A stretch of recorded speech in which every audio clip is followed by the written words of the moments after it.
श्रीलंका इस वक्त अपनी हिस्ट्री का सबसे बदतरीन इकोनॉमिक क्राइसिस फेस कर रहा है। 1948 में ब्रिटिश से इंडिपेंडेंस लेने के बाद से लेके आज तक इस तरह के फाइनेंशियल क्राइसिस श्रीलंका ने नहीं देखा। Hello and welcome to the correspondent.pk। I am Ayesha Sadiqa और आज हम बात करने वाले हैं श्रीलंका की करंट इकोनॉमिक सिचुएशन की। श्रीलंका में इस वक्त हालात बहुत ख़राब हैं और ये किस वजह से हुए हैं वो जान लेना बहुत ज़रूरी है। सबसे पहली रीज़न और सबसे मेजर रीज़न जिस वजह से श्रीलंका की इकोनॉमी इतनी बदतरीन हो चुकी है वो ये है कि कंट्री में श्रीलंका में इस वक्त फॉरेन करेंसी की शॉर्टेज हो चुकी है। यानी इस साल जो एक्सपोर्ट्स की श्रीलंका ने वो बहुत कम थी और जो इंपोर्ट्स की वो बहुत ज़्यादा थी। लेकिन इस वक्त उनकी इकोनॉमी का इतना बुरा दिवालिया हो चुका है कि उनके पास इतने भी फंड्स अवेलेबल नहीं कि वो बेसिक नेसेसिटीज़ इंपोर्ट कर सके।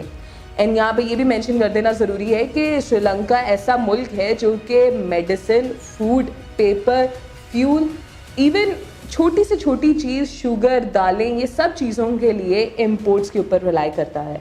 तो जब इस तरह की सिचुएशन क्रिएट हो जाएगी तो ऑब्वियसली एक मुल्क के अंदर हालात तो ख़राब होंगे। तो ये फॉरेन करेंसी का जो डेफिसिट है वो किस वजह से हुआ मुल्क के अंदर वो जान लेते हैं।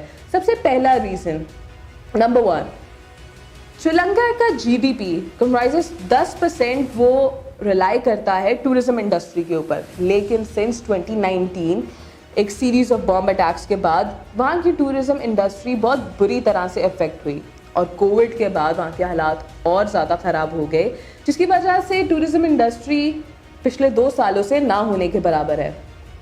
जब टूरिस्ट आते थे तो ऑब्वियसली वो फॉरेन करेंसी लेके आते थे और वहाँ की इकोनॉमी को काफ़ी फ़ायदा पहुँचता था। लेकिन since the tourism industry is dead in Sri Lanka तो वहाँ के इकोनॉमिक क्राइसिस का पहला स्टेप यहाँ से शुरू हुआ।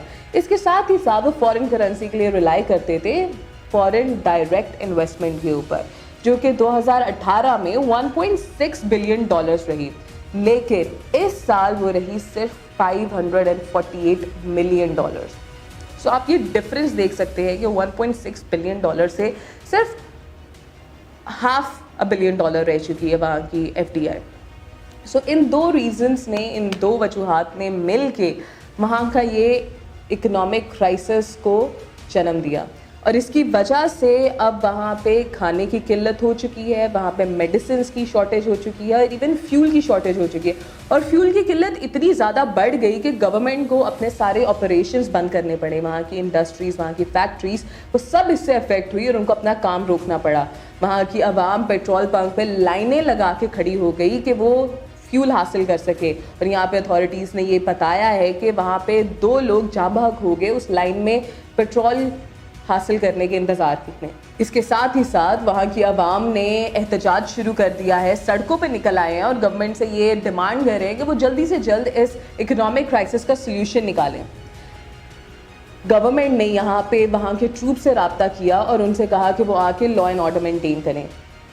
ये तो हो गई बात कि वहाँ पे सिचुएशन क्या है। अब इससे बचने के लिए, इससे निकलने के लिए श्रीलंका की गवर्नमेंट क्या कर रही है। श्रीलंका की गवर्नमेंट आज तक IMF के पास लोन लेने के लिए नहीं गई। जैसे कि IMF कोई जादू की छड़ी नहीं है कि जिसको घुमाओ और आपके सारे मसले मसाइल हल हो जाएंगे। जैसे कि IMF का loan comes with terms and conditions जो कि वो नहीं लेना चाहते थे। तो फिर उनको पिछले 2-3 सालों से कौन एड प्रोवाइड कर रहा था जिसके ऊपर उनकी इकोनॉमी रन कर रही थी। तो they are relying on China for the past 2 years। China ने पिछले 2 सालों में श्रीलंका को $2 बिलियन की एड फराहम की और अब फिर एक बार श्रीलंका ने चाइना से एड मांगी है जिसके अंदर उन्होंने कहा है कि उनको $2.5 बिलियन चाहिए ताकि वो पिछला कुछ कर्ज चाइना का अदा कर सके और बाकी का अपने मुल्क के हालात बेहतर करने के लिए इस्तेमाल कर सके, और जो कि चाइना ने देने का फैसला कर लिया है। इसके साथ ही साथ उन्होंने इंडिया, जो कि उनका दूसरा नेबर है, उससे भी रजू किया और इंडिया ने उनको $1.5 बिलियन की एड देने का फैसला किया है। इसके साथ ही साथ इंडिया उनको फूड और मेडिसिन जैसी बेसिक नेसेसिटीज़ भी प्रोवाइड करेगा। लेकिन यहाँ पे एड की बात ख़त्म नहीं होती, जो कि आज तक श्रीलंका ने नहीं किया। अब श्रीलंका इतने बुरे हालात में है कि वो भी करने पे मजबूर हो चुका है। वहाँ की फाइनेंस मिनिस्ट्री ने कहा है कि now they have finally decided to take aid from IMF।